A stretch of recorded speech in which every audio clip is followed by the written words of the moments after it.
লোটে মাছ এইভাবে একবার বাড়িতে রান্না করে দেখুন, গরম ভাতের সাথে পুরো জমে যাবে। আর এভাবে রান্না করলে একটাও মাছ ভেঙে যাবে না, প্রত্যেকটা মাছ থাকবে একেবারে গোটা গোটা। আর খেতে তো অনেক সুন্দর লাগবে। বর্ষার দুপুরে এমন সুন্দর একটা লোটে মাছের রেসিপি থাকলে কার না ভালো লাগে বলুন তো। নমস্কার বন্ধুরা, রূপার রন্ধনশালায় আপনাদের সকলকে অনেক অনেক স্বাগত জানাই। চলে এসেছি আজকের আবার একটা নতুন রেসিপি নিয়ে। তো আজকের আমি বাড়িতে রান্না করব লোটে মাছ। আর এই লোটে মাছ বর্ষার সময় তো কী যে ভালো লাগে খেতে।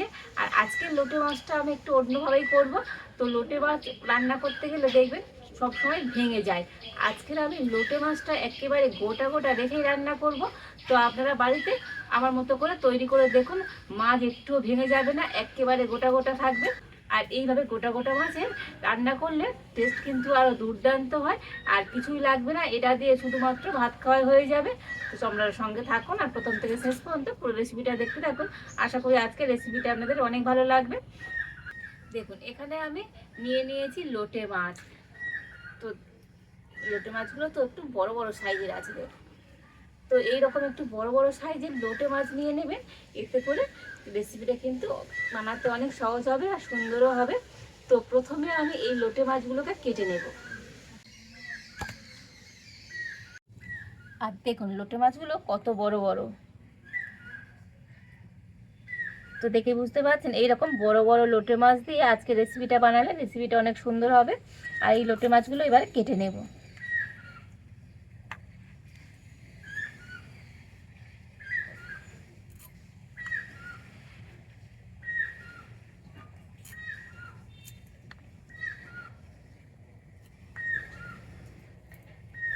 তবে এই লোটে মাছের খুবই হালকা একটু আঁচ থাকে।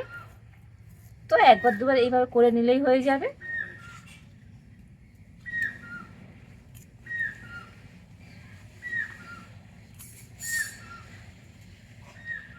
আর এই মাছটাকে আমি এবারে দুটো ভাগে ভাগ করে নেব, মানে দুটো টুকরো কেটে নেবো, মাঝখানটা একটা এরকম কেটে নেব।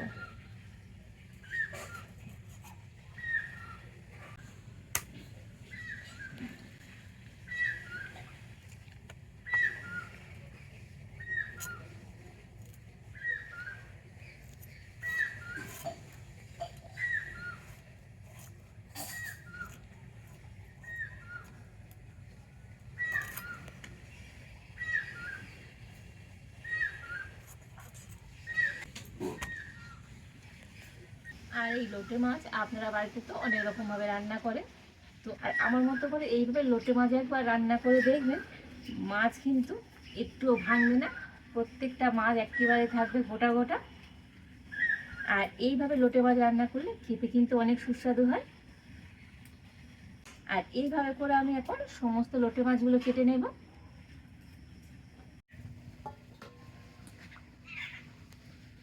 দেখুন, এই সমস্ত লোটে মাছগুলো কেটে নিয়েছি। আর এবারে আমি এই মাছগুলোকে ভালো করে ধুয়ে আনবো।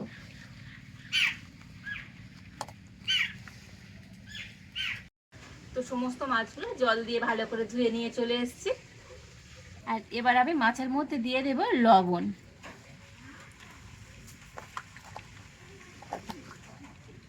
আর দিয়ে দেব হলুদ।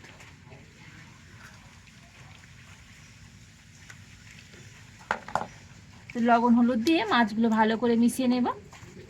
তো চাইলে আপনারা এখানে একটুখানি লঙ্কা গুঁড়ো দিতে পারেন, তবে আমি লঙ্কা গুঁড়ো আর দিচ্ছি না। এই লবণ হলুদ দিয়ে মাছটাকে ভালো করে মিশিয়ে নিচ্ছি। আর এই মাছগুলো তো অনেকটাই জল জল হয়, মানে মাছ থেকে তো প্রচুর জল বার হয়।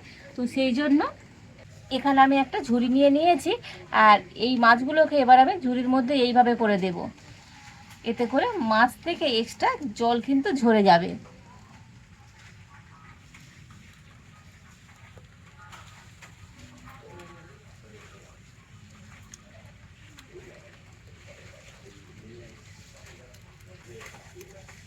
দেখুন, সব মাছগুলোকে এইভাবে করে আমি একটুখানি জল ঝরতে দিয়ে দিয়েছি। তো মাছগুলো দিকে জল ঝরুক, ততক্ষণে আমি কয়েকটা মশলা বেটে নেব। দেখুন, এখানে আমি কয়েকটা রসুন নিয়ে নিয়েছি। আর এই রসুনগুলোকে একটুখানি থেঁতো করে নেব।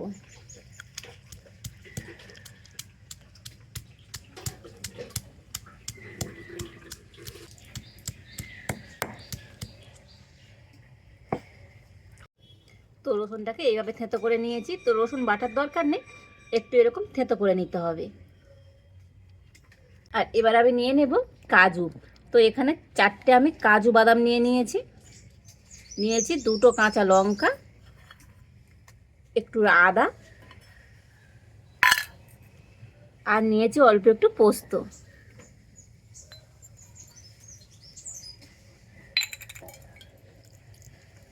তো এই সমস্ত মশলাগুলো একসাথেই বেটে নেব।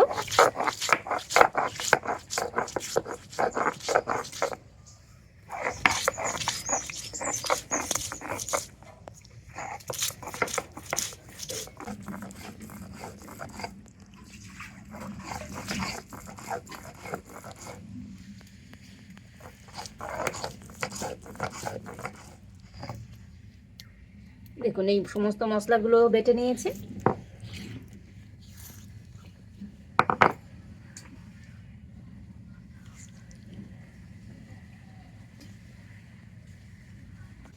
আর এবার আমি উনুনটা জ্বেলে উনানে একটা কড়া বসিয়ে দিচ্ছি। তো প্রথমে কিন্তু কড়াটাকে খুব ভালো করে গরম করে নিতে হবে। এবার আমি এখানে একটা থালা নিয়েছি, এর মধ্যে আমি নিয়ে নেব আটা। আর ওই আটার মধ্যে দিয়ে দেব 2 চামচ বেসন, অল্প একটু লবণ দিয়ে দেব। আর এবার আমি সব কিছু ভালো করে মিশিয়ে নেব। দেখুন সব কিছু কিন্তু একটু ভালো করে মিশিয়ে নিয়েছি। আর এদিকে যে মাছটা আমি একটু লবণ হলুদ মিশিয়ে জল ধরতে দিয়েছিলাম, আর দেখুন কতটা জল বার হয়েছে দেখুন। তো মাছগুলোকে কিন্তু প্রথমে একটুখানি এইরকম জল ঝরিয়ে নিতে হবে। আর এদিকে কড়াটা ভালো মতো গরম হয়ে গিয়েছে। আর কড়ার মধ্যে এবার আমি দিয়ে দেব সরষের তেল। তো তেলটা কিন্তু একটু বেশিই করে দিতে হবে। আর এই তেলটা কড়া চারিধারে খুব ভালো করে লাগিয়ে দেব। আর এবার আমি এখান থেকে একটা করে মাছের পিস নিয়ে নেব। আর এখানে আমি যে বেসন আর আটাটা মিশিয়ে রেখেছিলাম এর মধ্যে এইভাবে কোট করে নেব।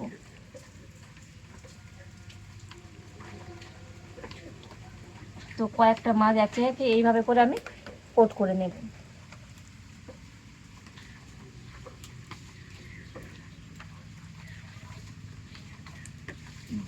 এবার আমি এখান থেকে একটা করে মাছ নিয়ে তেলের মধ্যে দিয়ে দেব।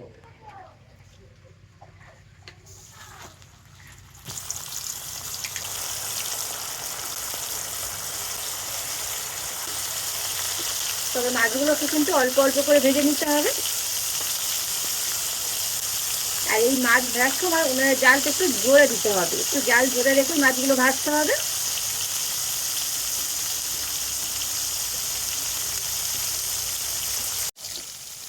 মাছগুলোকে এক সাইড ভেজে নিয়েছি। আর এবার আমি মাছগুলোকে উল্টে দেবো।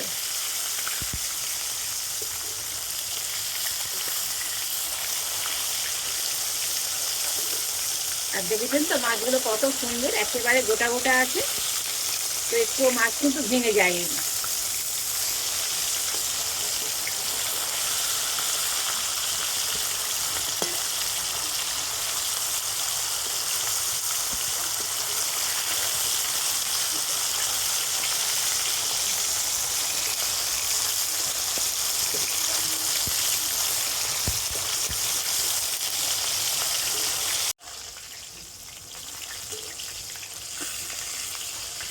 দেখুন মাছগুলোকে উল্টে পাল্টে সুন্দর করে আমি লালচে করে ভেজে নিয়েছি। আর এবারে আমি এই মাছগুলোকে তুলে নেব।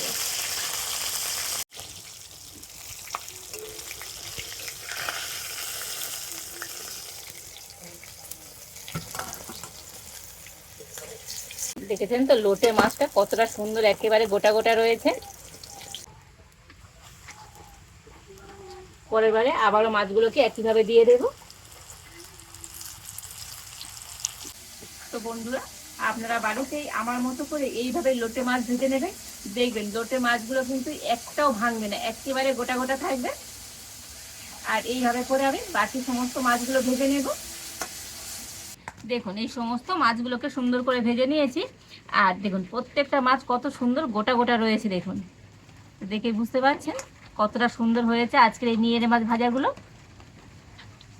আর এবার আমি একটা মশলা তৈরি করে নেব। তো যেটা বেটে নিয়েছিলাম কাজু, পোস্ত, আদা, কাঁচা লঙ্কা, তো সেই পেস্টটাকে নিয়ে নিয়েছি। আর এর মধ্যে দিয়ে দেব 1 চামচ হলুদ গুঁড়ো, 1/2 চামচ দিয়ে দেবো জিরে গুঁড়ো, আর 1/2 চামচ ধনে গুঁড়ো।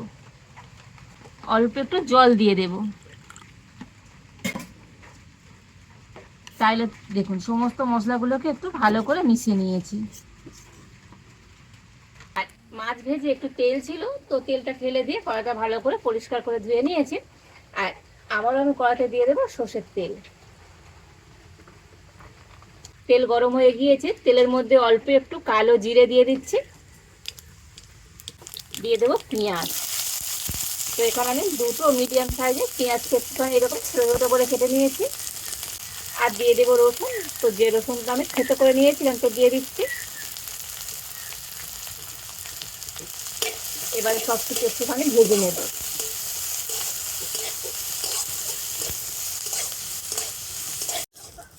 দেখুন সব কিছু একটু হালকা করে ভেজে নিয়েছি। আর এবার আমি এর মধ্যে দিয়ে দেবো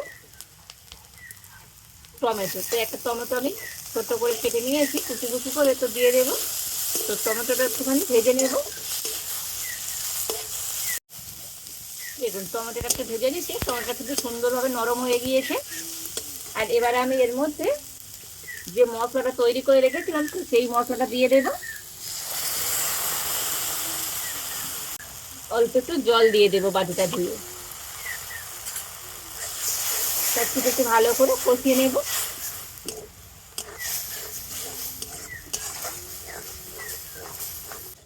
দেখুন মশলাগুলোকে খুব ভালো করে কষিয়ে নিয়েছি। আর এবারে আমি দিয়ে দেব জল।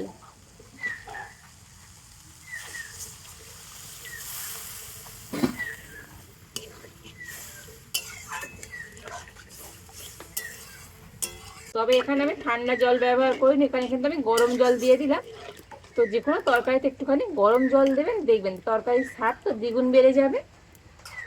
এবারে দিয়ে দেব পরিমাণ মতো লবণ। আর দুটো কাঁচা লঙ্কা চেলা করে নিয়েছি, তো দিয়ে দিচ্ছি। ঝোলটা ভালো মতো ফুটে গিয়েছে। আর এবারে আমি মাছগুলোকে দিয়ে দেব।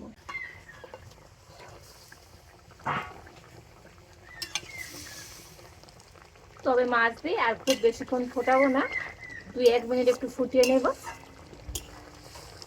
আর এই মাছগুলো দিয়ে খুব বেশি কিন্তু নাড়ানাড়ি করা যাবে না, তাতে করে মাছগুলো কিন্তু ভেঙে যেতে পারে। হালকা একটুখানি এইভাবে নাড়ি চাড়িয়ে দেবো আর 2 মিনিট ফুটিয়ে নেব। দেখুন মাছগুলোকে 2 মিনিট ফুটিয়ে নিয়েছি। আর ঝোলটা কিন্তু অনেকটাই কমে গিয়েছে। আর এবারে আমি সব শেষের মধ্যে দিয়ে দেবো ধনেপাতা কুচনি। তো ঝোল আপনারা যে যেমন পছন্দ করবেন সেইভাবে রাখবেন। তো আমি কিন্তু খুব ঝোল রাখি না, একটু মাখো মাখো করে নিয়েছি। আর এরকম একটু মাখো মাখো হলে খেতে বেশি ভালো লাগে। তো ধনেপাতা দিয়ে নাড়াচাড়া করে নিয়েছি। আর এবার আমি এটাকে নামিয়ে নেব।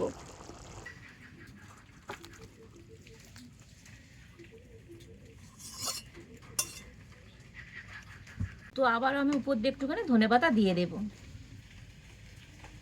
আর দেখুন আজকের আমার নিয়েরে মাছের কারিটা একেবারে রেডি। কতটা সুন্দর আর কতটা লোভনীয় হয়েছে। প্রত্যেকটা মাছ গোটা গোটা আছে, একটাও মাছ ভেঙে যায়নি। তো অসম্ভব সুন্দর হয়েছে। আর বর্ষার দুপুরে যদি এইরকম নিয়েরে মাছের কারি আর গরম ভাত থাকে তো আর কোনো কথাই নেই, দুপুরটা তো জাস্ট একেবারেই জমে যাবে। আর এই মাছগুলোকে অনেক জায়গায় অনেক রকম ভাবে বলে, কেউ বলে লোটে মাছ, কেউ আবার বলে নিহেরে মাছ। তো যাই হোক আজকের আমার এই লোটে মাছের রেসিপিটা তো আপনাদের কেমন লাগলো অবশ্যই কমেন্ট করে জানাবেন। ভালো লাগলে লাইক শেয়ার সাবস্ক্রাইব করবেন। আজ এই পর্যন্ত, আপনারা ভালো থাকুন, সুস্থ থাকুন। দেখা হচ্ছে নতুন কোনো একটা রেসিপি নিয়ে।